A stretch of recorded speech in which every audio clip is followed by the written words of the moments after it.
गुजरातमध्ये चांदीपुरा विषाणूच्या संसर्गामुळे 22 मुलांचा मृत्यू झालाय तर 35 रुग्णांचे अहवाल पॉझिटिव्ह आले आहेत। एकूण 184 संशयित रुग्णांची तपासणी करण्यात आली असून 11 नमुन्यांचे अहवाल प्रलंबित आहेत। 7 रुग्णांवर अतिदक्षता विभागात उपचार सुरू आहेत। आरोग्य विभागानं बाधित भागामध्ये कीटकनाशक फवारणी आणि प्रतिबंधात्मक उपाययोजना वेगानं सुरू केल्या। फ्लाई नाम का कीटक या माखी ये सभी जगह से मिली है। वो काटने से ही चांदीपुरा वायरस का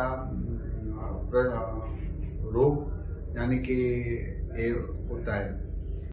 गुजरात में 184 पेशेंट का हमने ब्लड टेस्ट करवाया, जिसमें शंकास्पद पेशेंट का, जिसमें 35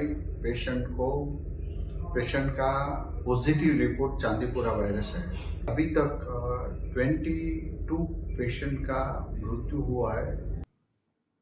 इंडियन मेडिकल असोसिएशनचे माजी अध्यक्ष डॉक्टर अविनाश भोंडवे आपल्यासोबत आहेत। डॉक्टर अविनाश भोंडवे, या चांदीपुरा व्हायरसबद्दल काय आपण सांगाल? महाराष्ट्रासाठी किंवा देशभरासाठी सुद्धा ही कितपत चिंताजनक गोष्ट आहे? कंटेन करण्याजोगा आहे किंवा काय? आता जे समजलं जातंय त्याप्रमाणे चांदीपुरा व्हायरस हा नवीन अजिबात नाहीये आणि विशेष म्हणजे 1965 साली या विषाणूचं संशोधन हे महाराष्ट्रातच झालं आणि चांदीपुरा नावाचं नागपूर जवळ एक गाव आहे त्या ठिकाणी झालं आणि तिथं हा मोठ्या प्रमाणात सापडला।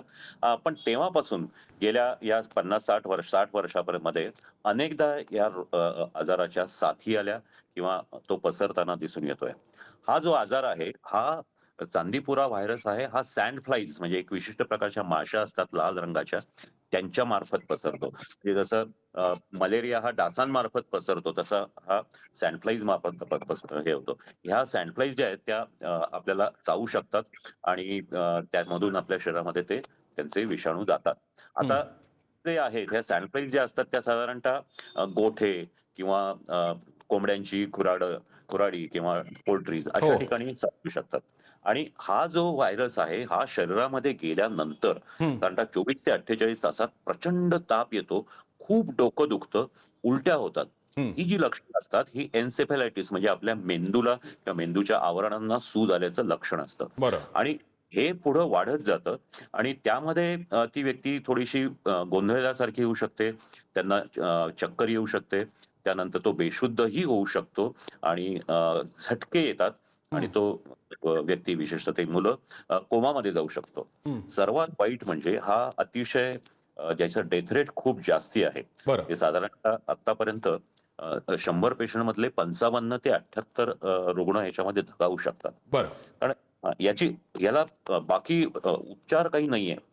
जसं कोविडमध्ये सुरुवातीला होतो त्याप्रमाणे त्या तापाची काळजी घ्या, ऑक्सिजन लावा, अँटी कन्व्हल्जंट द्या किंवा इलेक्ट्रोलाइट वॉटर बॅलन्स सांभाळा, ताप कमी आणा, एवढंच करता येतं।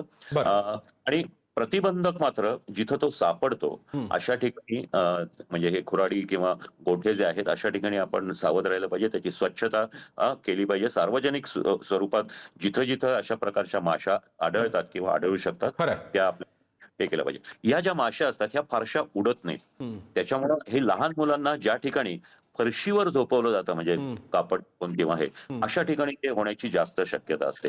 त्याच्यामुळं ही लक्षात घ्यावी की आपण या पद्धतीच्या गोठ्यां किंवा ह्याच्यापासून दूर राहावं, जे असेल त्याची स्वच्छता केली जावी आणि मुलांना शक्यतो आपल्या नक्की डॉक्टर भोंडवे, अतिशय महत्त्वाची माहिती आपण दिलेली आहे आणि ही माहिती वेळोवेळी आपण अधिक सांगत राहूया आपल्या माध्यमांच्या द्वारे आणि लोकांना सजग या बाबतीत करत राहूया। धन्यवाद आपण दिलेल्या वेळेबद्दल।